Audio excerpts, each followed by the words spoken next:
Holo is gruesome. Hello everyone, welcome back to another video. My name is Noble Oath. I wanted to talk about the new Spice and Wolf episode that just released, episode 2, because it was definitely something that I was looking forward to as a light novel fan. We all know like the intro of how Holo's shown off in the intro cinematic, how she appears in Lawrence's wagon and that's that. But realistically, what moves the anime forward and what made Spice and Wolf so good was that big plot after that intro, which I honestly loved. But I would say that this episode really defined what I was looking forward to in this anime, and it was both the cinematography, which I mean, God, the scenery is just so well done. Even just the fluidity of the animation, I give them all the props to the animators for doing such a really good job. The voice actors themselves actually do really good in this segment of the anime, and it's more or less laid back, I should say. Spice and Wolf has always been laid back. It's not meant to draw your attention towards what the natural fandom of anime gravitate towards. Some people favor more of the action and all of the eye color, and that's not to say that's bad or anything like that. Spice and Wolf, this second episode, was really insightful. What I was looking forward to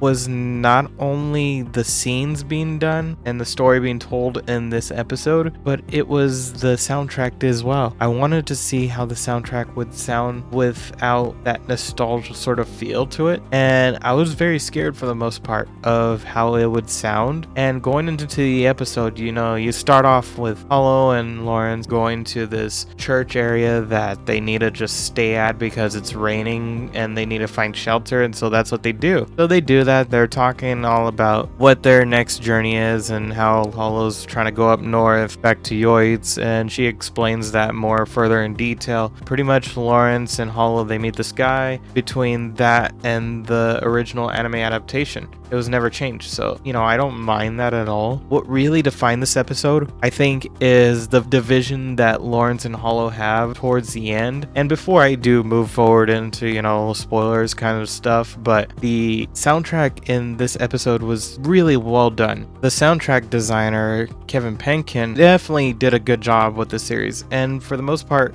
is always something that I was very nervous about when it came to the soundtrack within this new anime. I thought they were gonna definitely make it more modernized and get rid of all of the string sort of instruments into the soundtrack, because that's what really defined it as a different soundtrack compared to most anime. Kevin Penkin, if you've ever heard his music, has a really unique design. It's very vibrant, very aesthetically pleasing. The way it's done in this anime was really well done. He definitely did keep a lot of the string instruments, which I really am happy about. It goes to show that, yeah, you can have someone else create something, but still keep it original to the core of what makes it so unique. And that's something that I did like about this new episode. In the initial first episode, you only get like the soundtrack that you heard only from the trailers. So hearing something other than just soundtrack from the trailers was pretty nice. And I hope that it releases on Spotify and Apple Music, wherever it may be, because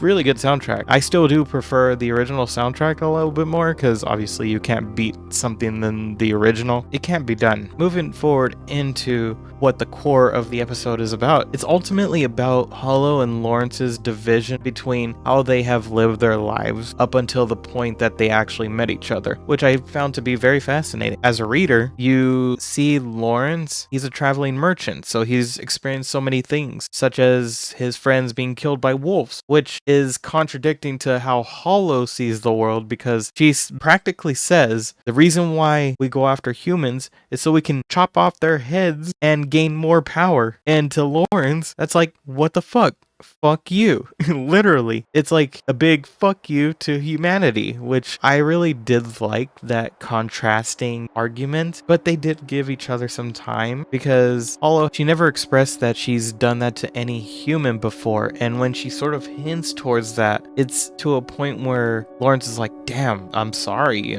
She sympathizes with him and he sympathizes with her. It's this natural balance that makes them such a cool couple, and I don't really say that lightly because as you move forward in the anime, it becomes very more apparent that they see the world as a whole. She sees the world in a natural balance, and he sees the world in a constructive balance. And when I mean a constructive balance, I mean in the way that humanity has created these laws for people to abide by, but it's a construct that came from the mind, not from instinct. And that's what I really love about this episode. I really loved how they did with it, and I really love the soundtrack once again. Even like the small little parts where there was no soundtrack, you still have the ambience of all of the environmental sounds, which I found to be very pleasing too. It wasn't that much apparent in the original. Obviously it was there still, but it wasn't as apparent as it is in this newer version. Out of this episode, I definitely love the scene where Holo's just like sort of naked and Lawrence is like, oh, I'm sorry, you're naked. And for some reason, Holo's just so used to being naked that she doesn't really look at him. I mean, she notices that he's getting weird about it, but she doesn't really acknowledge his weirdness towards her being naked because she's lived that way all her life. I just thought it was pretty cool. I'm definitely going to be covering every single episode as they come out, and I can't wait to see what's more to come. Feel free to like, subscribe, comment down below your guys' thoughts and opinions. And with that being said, I will see you guys in the next one. Take care and peace.